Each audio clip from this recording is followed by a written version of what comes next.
Break statement use చేసి లూప్స్ని ఎలా exit చేయాలో ఈ ప్రోగ్రాంలో చూద్దాం. ఇక్కడ ఫర్ లూప్ మనం ఒకటి తీసుకున్నాం. i equal to 0, i less then 100 అని ఇవ్వడం జరిగింది. అంటే i వాల్యూ 0 నుంచి 99 దాకా ఇంక్రిమెంట్ అవుతుంది. దీని మధ్యలో కండిషనల్గా అంటే ఇఫ్ కండిషన్ వాడి if i equal to 10 break అన్నాం. అంటే i వాల్యూ 10 ఎప్పుడైతే అవుతుందో ఇమీడియట్గా బ్రేక్ అవుతుంది. అంటే 0 వాల్యూ 1 వాల్యూ అప్ టు 9 దాకా ఈ వాల్యూస్ i వాల్యూస్ ఇక్కడ ప్రింట్ అవుతాయి. ఎప్పుడైతే 10 అవుతుందో బ్రేక్ అవుతుంది. అంటే ఈ బ్లాక్ ఇక్కడ ఈ ఫర్ లూప్ బ్లాక్ క్లోజ్ అయిపోతుంది అనమాట. ఫైనల్గా లూప్ కంప్లీటెడ్ అని మనకి మెసేజ్ రావడం జరుగుతుంది. సో చూడండి రిజల్ట్.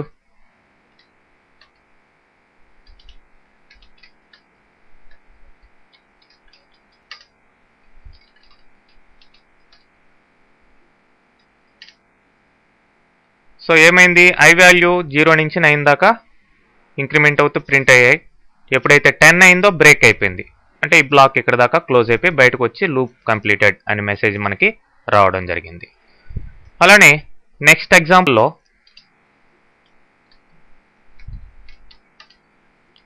నెస్టెడ్ లూప్స్ని ఎలా బ్రేక్ ద్వారా టెర్మినేట్ చేయాలో చూద్దాం. ఇక్కడ మెయిన్ ఫర్ లూప్ ఇది i equal to 0, i less than 3 అన్నాం. అంటే i వాల్యూ 0 నుంచి 2 దాకా ఇంక్రిమెంట్ అవుతుంది. సో ఇక్కడ పాస్ 0, పాస్ 1, పాస్ 2 అట్లా వస్తాయి. అదేవిధంగా j అనే ఫర్ లూప్ని jని తీసుకొని ఇక్కడ j equal to 0, j less than 100 అన్నాం. అంటే j వాల్యూ 0 నుంచి 99 దాకా ఇంక్రిమెంట్ అవుతుంది. అయితే మధ్యలో మనం ఏం చేసాం, if j equal to 10 break అన్నాం. అంటే j వాల్యూ ఎప్పుడైతే 10 అయిందో బ్రేక్ అయిపోతుంది.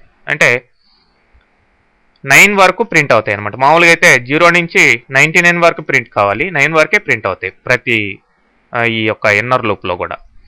మళ్ళీ నెక్స్ట్ మెయిన్ లూప్లోకి వెళ్ళడం జరుగుతుంది. సో మనం ఎగ్జిక్యూట్ చేసి చూస్తే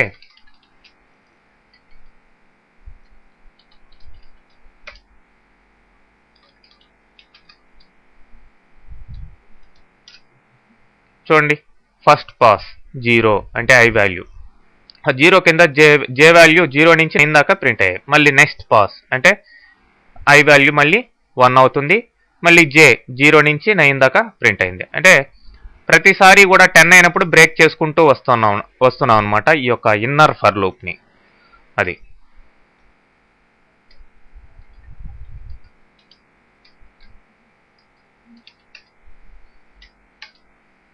ఇక్కడ జావాలో గోటు అనేది ఉండదు కాబట్టి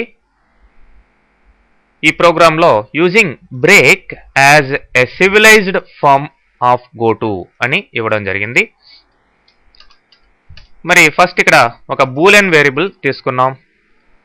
t అనే వేరియబుల్, దానికి ట్రూ అనే వాల్యూని అసైన్ చేసాం. ఇక్కడ లేబుల్స్ యూజ్ చేసి మనం బ్లాక్స్ స్టార్ట్ చేసాం.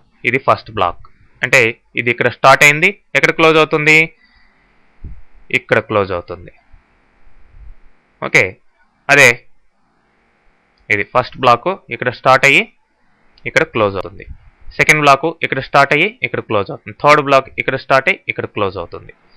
సో ఇప్పుడు ఫస్ట్ ఈ బ్లాక్లో ఉన్న బిఫోర్ ది బ్రేక్ అని ఈ మెసేజ్ ప్రింట్ అవుతుంది. తర్వాత ఇఫ్ t అంటే ఈ t వాల్యూ ట్రూ అయితే, ఇఫ్ t అంటే if t equal to true అని అర్థం.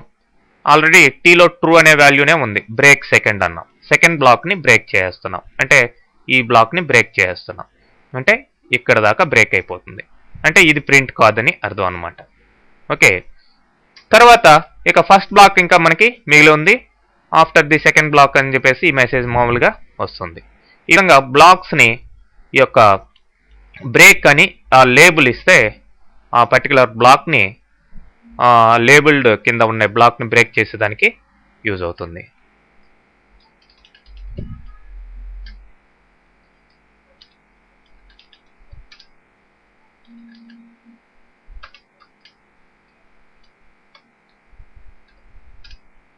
చూడండి, బిఫోర్ ది బ్రేక్ ఇది ఎగ్జిక్యూట్ అయింది.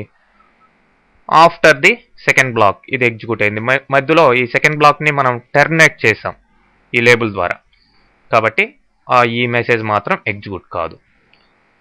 నెక్స్ట్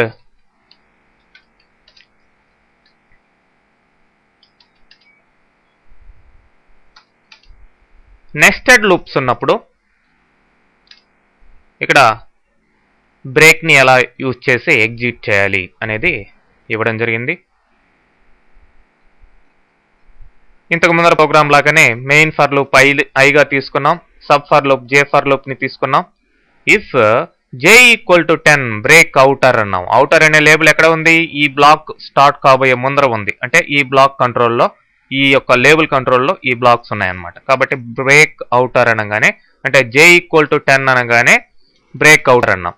అంటే ఫస్ట్ పాస్ వస్తుంది, అంటే ఐ వాల్యూ 0 ఉన్నప్పుడు 0 ప్రింట్ అవుతుంది. తర్వాత జే వాల్యూ 0 నుంచి 9 దాకా ప్రింట్ చేయడం జరుగుతుంది. ఎప్పుడైతే 10 అవుతుందో బ్రేక్ అవుటర్ అన్నాం కాబట్టి మెయిన్ ఫర్ లూపే క్లోజ్ అయిపోతుంది. అంటే ఇక్కడ I1 కానీ 2 కానీ ఇంక్రిమెంట్ కాదు. ఇక్కడికి వచ్చేసి మీకు మెయిన్ ఫర్ లూప్ క్లోజ్ అయిపోయి లూప్స్ కంప్లీటెడ్ అని మెసేజ్ రావడం జరుగుతుంది.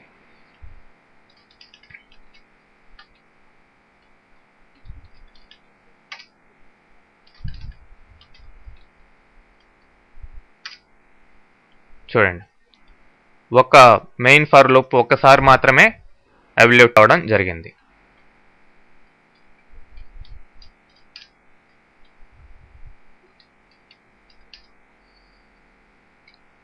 సో ఇక్కడ ఈ ప్రోగ్రాంలో ఎర్రర్ ఉంది. ఎందుకంటే you cannot apply break to outer block. ఇది వేరే బ్లాక్, ఇది వేరే బ్లాక్. ఈ బ్లాక్ నుంచి if J equal to 10 break 1 అన్నాం. సో పై దాన్ని బ్రేక్ చేయమన్నాం. ఈ ఫర్ లూప్ కింద ఇది ఇన్నర్గా లేదు, ఇది ఇన్నర్ ఫర్ లూప్ కాదు, ఇది సపరేట్ ఫర్ లూప్. కాబట్టి ఇది ఎర్రర్ అనమాట. మీకు ఎగ్జిక్యూట్ చేసినా కానీ ఎర్రర్ షో చేస్తుంది. చూడండి, కంపైల్ చేయండి. కంపైల్ చేసినప్పుడు ఎర్రర్ వస్తుంది.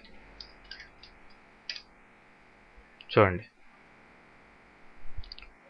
ఈ బ్లాక్ కంట్రోల్ కింద 1 అనే లేబుల్ లేదు కాబట్టి.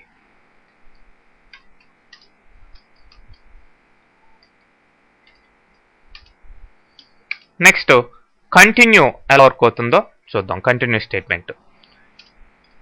ఇక్కడ I equal to 1, I less than or equal to 10 అని ఇచ్చాం. I ప్లస్ ప్లస్ అన్నాం. అంటే I వాల్యూ 1 నుంచి 10 దాకా ఇంక్రిమెంట్ అవుతూ ఉంటుంది. If I mod 2 equal to 0 అయితే, ఎప్పుడైతే I వాల్యూని 2 తోటి మాడిఫై చేస్తే రిమైండర్ 0 వస్తుందో అప్పుడు మాత్రం కంటిన్యూ అన్నాం. మిగతా టైంలో I వాల్యూ ప్రింట్ అవుతుంది కిందకు వచ్చి. సో ఇక్కడ ప్రింట్ వాడాం. ప్రింట్ వేరు, ప్రింట్ ఎల్ఎన్ వేరు. ప్రింట్ ఎల్ఎన్ అంటే న్యూ లైన్లో రావడం జరుగుతుంది. ప్రింట్ అంటే అదే లైన్లో కంటిన్యూ అవుతుంది.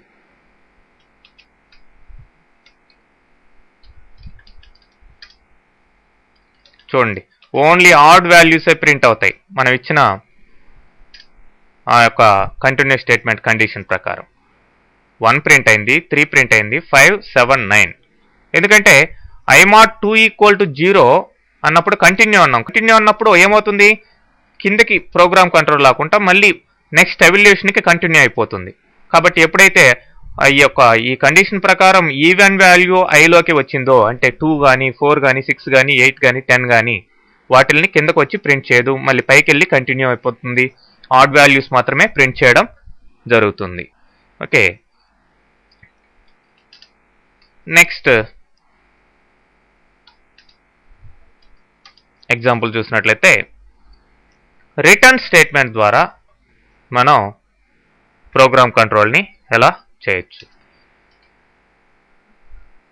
ఇక్కడ t అనే వేరియబుల్కి ట్రూ అనే వాల్యూని అసైన్ చేసాం. సో జస్ట్ ఇక్కడ ఈ మెసేజ్ ఇవ్వడం జరుగుతుంది, బిఫోర్ ది రిటర్న్ అని. ఇఫ్ t రిటర్న్ అన్నాం. అంటే ఇఫ్ ట్రూ, అంటే if t equal to true, అంటే టీలో ఆల్రెడీ ట్రూ అనే వాల్యూనే మనం స్టోర్ చేస్తుంది. రిటర్న్ అన్నాం. రిటర్న్ అంటే ఈ యొక్క మెథడే క్లోజ్ అయిపోతుంది అన్నమాట. ఈ మెయిన్ మెథడ్ క్లోజ్ అయిపోయి బయటకు వచ్చేస్తుంది, అంటే ఈ మెసేజ్ రాదు. ఆ విధంగా ఈ యొక్క రిటర్న్ ద్వారా ఈ మెథడ్స్ని ఎట్లా ఫినిష్ చేసి మెథడ్ నుంచి బయటికి ప్రోగ్రామ్ కంట్రోల్ని ఎలా తీసుకురావాలనేది మనం చూడొచ్చు.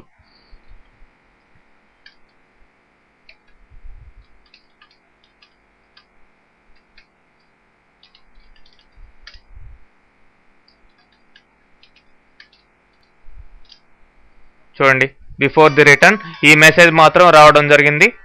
తర్వాత మీకు ఈ మెసేజ్ ప్రింట్ కాలేదు, ఎందుకంటే మెయిన్ మెథడే క్లోజ్ కావడం జరుగుతుంది. మెయిన్ మెథడ్లో నుంచి బయటకు వచ్చేస్తాం అనమాట. అంటే దీని తర్వాత ఎన్ని స్టేట్మెంట్స్ ఉన్నా కానీ రిటర్న్ తర్వాత అవి వర్క్ కావు. ఓకే, ఈ విధంగా మనం కంట్రోల్ స్టేట్మెంట్స్ని యూజ్ చేసి సింపుల్గా ప్రోగ్రామ్ కంట్రోల్ని మెయింటైన్ చేయొచ్చు. అయితే నెక్స్ట్ రిమైనింగ్ ప్రోగ్రామ్స్లో అంతా కూడా ఈ కంట్రోల్ స్టేట్మెంట్స్ని వాడుతూ ఉంటాం. అవి ఎలా